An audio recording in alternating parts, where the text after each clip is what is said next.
Assalamualaikum warahmatullahi wabarakatuh.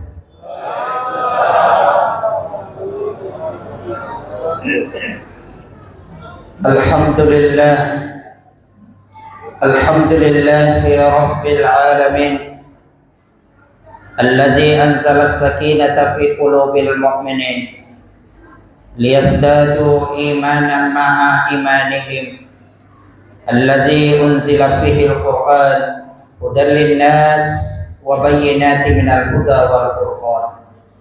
Asyhadu an la ilaha illallah wahdahu la syarika lah wa asyhadu anna Muhammadan abduhu wa rasuluh. Allahumma salli wa sallim wa barik ala sayyidina Muhammad wa ala alihi wa sahbihi wa sallim, amma ba'd. Wa qala Allah ta'ala fi suratin ukhra, a'udzu billahi minasy syaithanir rajim. Bismillahirrahmanirrahim. Ya ayyuhalladzina amanu kutiba alaikumus syiyam kama kutiba alal ladzina min qablikum la'allakum tattaqun. Sadaqallahul adzim wa ballagha rasulul karim wa la haula wa la quwata illa billahil aliyyil azim. Hadirin, ibu bapak, saudara-saudara jamaah salat tarawih yang insyaallah dimuliakan oleh Allah. Bersyukur kepada Allah dengan tidak henti-hentinya mengucapkan alhamdulillah, sekaligus mewujudkan dalam perbuatan dengan menggunakan seluruh potensi nikmat yang Allah berikan untuk mendekatkan diri kepada Allah lewat ibadah kepada Allah Subhanahu wa taala. Berselawat kepada baginda Rasulullah Muhammad sallallahu alaihi wasallam sebagai uswatun hasanah, dengan memperbanyak mengucapkan Allahumma sholli ala sayyidina Muhammad wa ala ali sayyidina Muhammad. Jamaah sekalian, puasa adalah salah satu ibadah yang paling tua, di mana dituankan di dalam surah Al-Baqarah, la'allakum tattaqun. Kutiba alaikumus syiyam kama kutiba alal ladzina min qablikum la'allakum tattaqun. Bahwa puasa ini diperintahkan kepada kita itu jauh sebelum Nabiullah Muhammad sallallahu alaihi wasallam. Bahkan pada saat Nabiullah Adam alaihi salam, sebagaimana dituankan dalam Al-Quran, fatalaqqa Adamu min rabbih kalimatin fataba alaihi innahu huwat tawwabur rahim. Adam itu berpuasa dalam bentuk bertalaqi, berdiam diri, tidak ngapa-ngapain, tidak makan, tidak minum, tidak melihat apa-apa. Bahkan di keterangan lain beliau bersujud, ada yang mengatakan 40 hari 40 malam, ada yang mengatakan sampai puluhan tahun. Kenapa beliau berpuasa? Karena ia tahu bahwa ternyata ada sesuatu di dalam dirinya yang membuat ia melanggar perintah Allah. Apa itu? Adalah nafsu. Ternyata nafsu ini ketika sudah digabungkan dalam ruhani kita, sebelum bertemu jasad dengan ruhani kita, Allah Subhanahu wa taala pernah berdialog dengan nafs. Allah bertanya kepada nafs, wahai nafs, wahai jiwa, man ana wa man anta, siapa aku dan siapa kamu? Ternyata Apa jawaban nafs? Ana, anta, anta. Aku adalah aku, sedangkan engkau adalah engkau. Maka nafs ini dihukum dimasukkan dalam wadah atau tempat yang sangat dingin. Berhari-hari ia di dalam tempat yang dingin.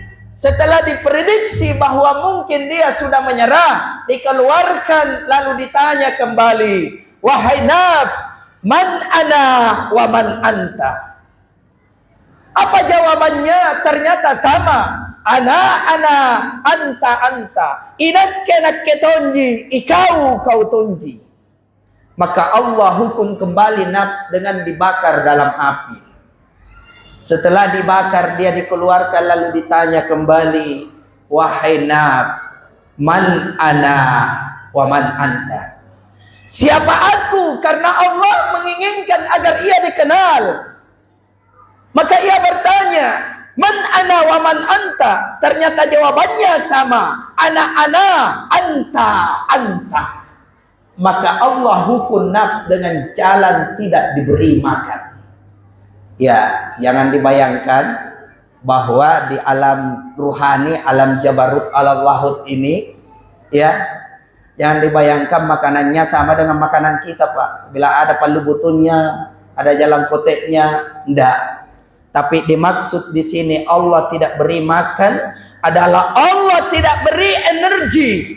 Allah tidak kasih energi. Allah tidak beri kodrat dan iradat yang bersumber dari satu sumber energi, yaitu Nur Muhammad SAW.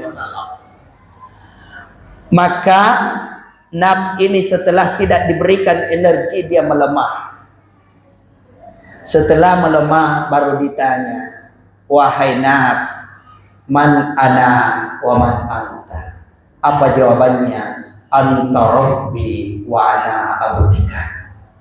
Engkau adalah Tuhanku, sedangkan aku adalah hambamu.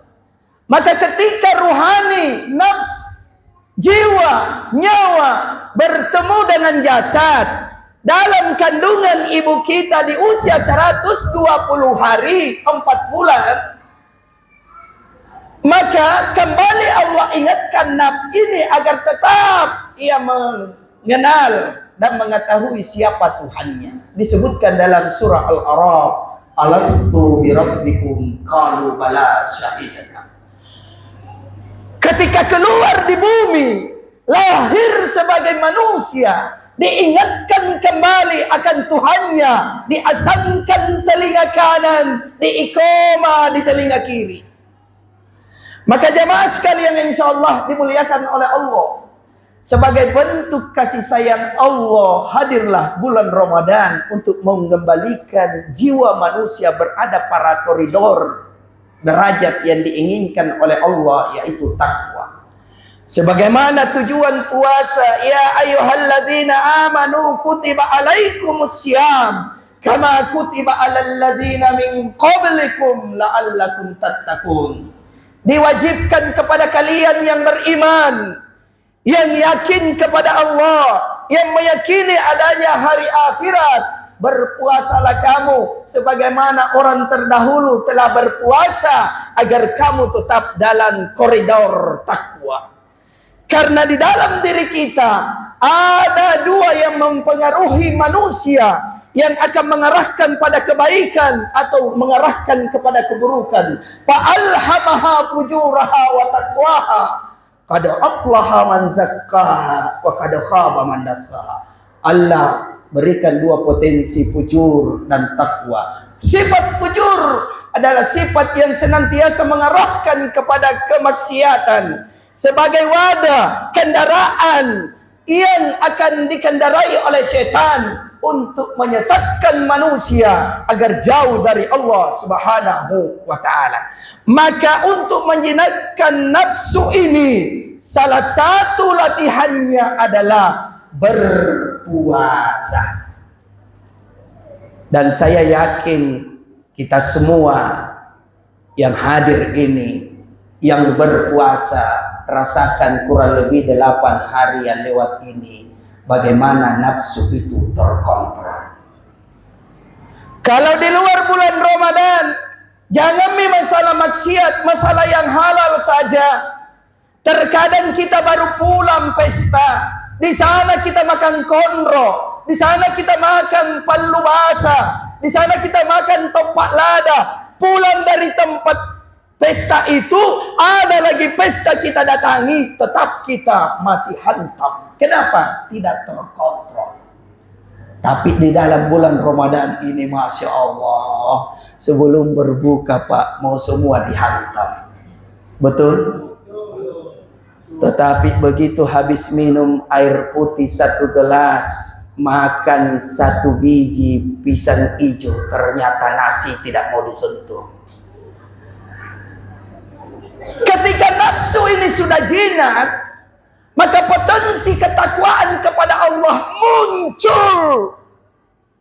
Kenapa? Karena nafsu kita dekat dengan Allah, hati kita dekat dengan Allah, keyakinan kita terasa diawasi oleh Allah, sehingga jangankan berangkat ke tempat maksiat, melihat sesuatu saja yang dilarang oleh Allah, kita tidak mau. Kenapa? Karena sudah terkontrol.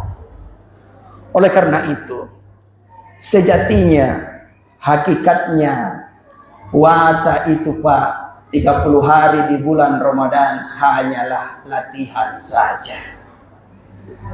Latihan bagaimana kita menundukkan hawa nafsu. Latihan bagaimana jiwa kita dekatkan dengan Allah. Maka Ibnu Aitullah Az-Zakandari di dalam kitab Hikam, beliau berkata, hakikatnya puasa itu mulai dari akil balik sampai ajal datang menjemput. Di luar bulan Ramadan kita memang makan, kita minum, tapi hakikatnya yang diinginkan, jangan makan makanan yang diharamkan oleh Allah, jangan minum minuman yang diharamkan oleh Allah, jangan melangkah ke tempat-tempat maksiat yang diharamkan oleh Allah, jangan melihat sesuatu yang diharamkan oleh Allah, jangan berucap atau berkata yang menyakiti perasaan orang lain. Maka ketika di luar bulan Ramadan, kita masih pergi ke tempat maksiat, kita masih biasa melihat film-film yang tidak senonoh, kita masih makan makanan yang diharamkan oleh Allah, kita masih mengambil haknya orang lain, maka itu hakikatnya tidak ada buahnya puasanya. Itulah yang disebutkan oleh Rasulullah SAW. Banyak orang berpuasa, tapi yang dia dapatkan hanya makan dan haus saja. Hanya lapar dan haus saja, tidak ada buah puasanya. Oleh karena itu jamaah sekalian, insya Allah dimuliakan oleh Allah, terakhir, tujuan puasa adalah takwa. Siapa takwa itu? Disebutkan dalam surah Ali Imran, alladzina fis sarra'i wat dharra wal kaziminal ghaiz wal 'afina 'anil nas wallahu yuhibbul muhsinin. Orang bertakwa itu adalah mereka yang senantiasa berbagi. Jadi puasa bukan hanya membangun hubungan yang baik kepada Allah, tapi puasa adalah setelah kita mengontrol nafsu, maka nafsu ini empati, bisa berbagi. Dalam artian kesalehan individu terhadap Allah itu penting, tapi kesalehan dalam hal sosial itu jauh juga lebih penting. Makanya di setiap ibadah yang diperintah oleh Allah, semua ada dimensi sosialnya. Puasa ujungnya keluarkan zakat sebagai bukti bahwa imanmu bagus, takwamu sudah bagus, maka engkau sudah bisa memberi. Salat, ada salam ke kanan, ada salam ke kiri. Artinya lihat-lihat ke kerabatmu di sebelah kanan, kerabat terdekatmu, orang tuamu, lihat bagaimana keadaan orang tuamu, saudara-saudara kandungmu, bagaimana tetanggamu. Kemudian lihat sebelah kiri yang jauh dari kamu, bagaimana saudara-saudaramu yang tertimpa musibah. Perhatikan dan lihat, itulah makna itu semua. Haji di ujungnya kita diperintahkan berkurban. Semua adalah potensi ini harus kita satukan, yaitu kesalehan kepada Allah, juga kesalehan secara pribadi.